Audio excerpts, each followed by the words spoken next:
a reason. I felt listless. But these people here and the man upstairs put something in these people here. Helped you out. They rebuilt me, restored me.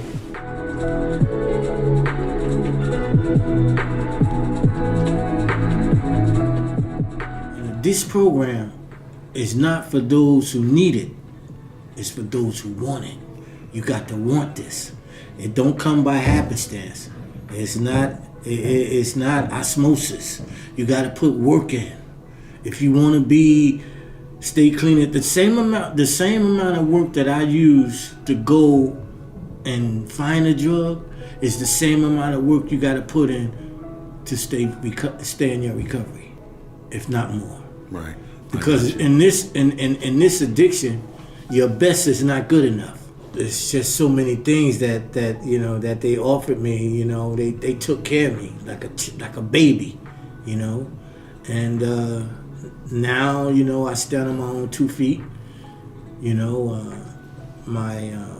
I have more control over my emotions. My actions. And I always knew what was right from wrong, but I just chose to do wrong. But unfortunately, they just let you know, they put all the ducks in a row for me, step by step. Mm-hmm. And I got my own sponsor. I go to meetings. I have different boundaries.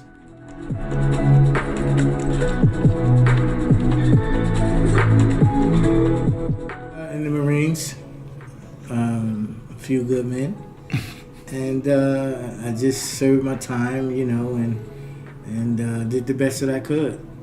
I got hurt in there, and it hurt my shoulder, and they gave me a percentage, and told me to go.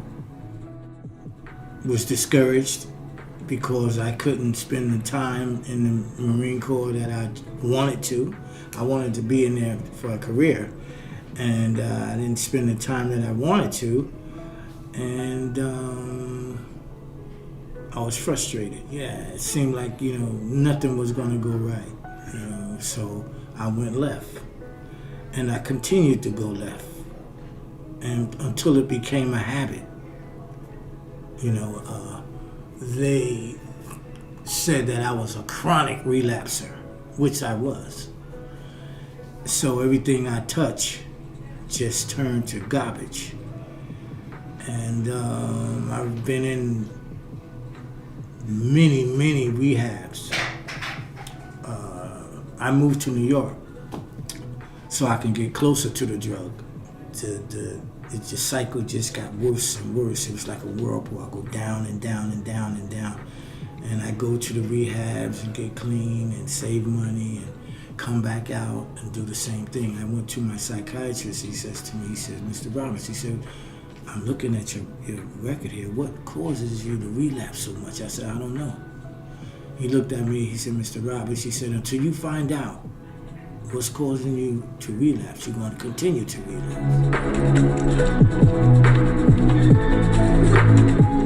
The epiphany came when I went to some more meetings, and then I think I went to another VA hospital in Jersey here. And I don't know, just all of a sudden, the revelation came. I just got tired of being sick and tired, eating out the garbage cans and picking up cigarette butts. And I said, and I just said, Lord, something's got to change. And it just seemed like he just touched me. I went back to my psychiatrist 6 months later, and he said to me, Mr. Roberts, you thirsty? You hungry? I said, no, I'm okay. He said, you got an answer for me? I said, yes, sir.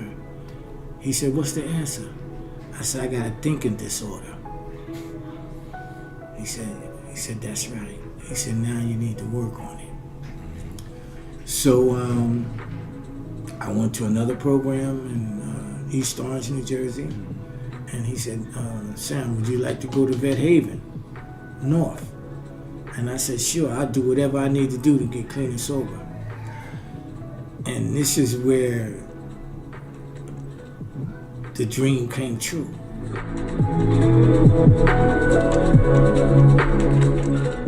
was scared, I was afraid, I was ashamed. I still felt like I didn't have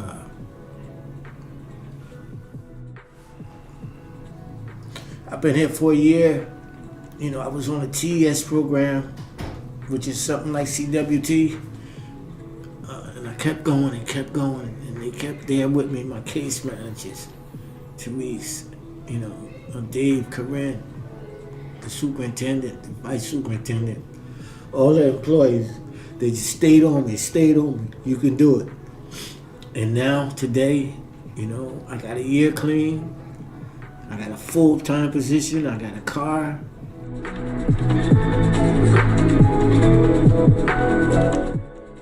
Get help.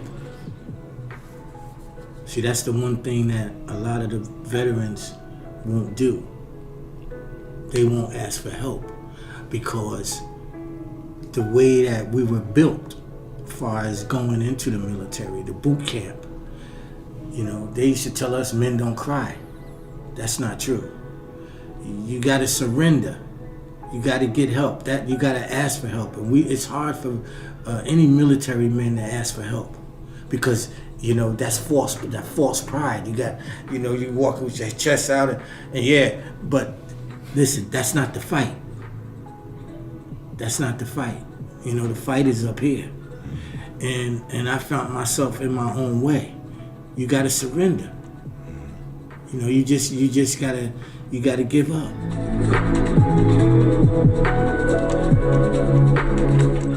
I work in maintenance. Okay. I love it. Are you a state employee then? I'm a state employee. I get full benefits. Oh, okay. Everything. You know, and as a matter of fact, Would you known about that or given it a shot if he didn't come here?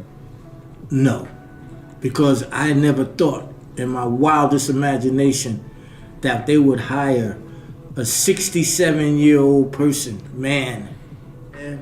Never thought in my wildest dreams that this could happen. But I'm an example, you know, that if you put the right foot in front of the left foot and do the right thing, anything is possible. And when you got a team that's around you supporting you, it can't go wrong.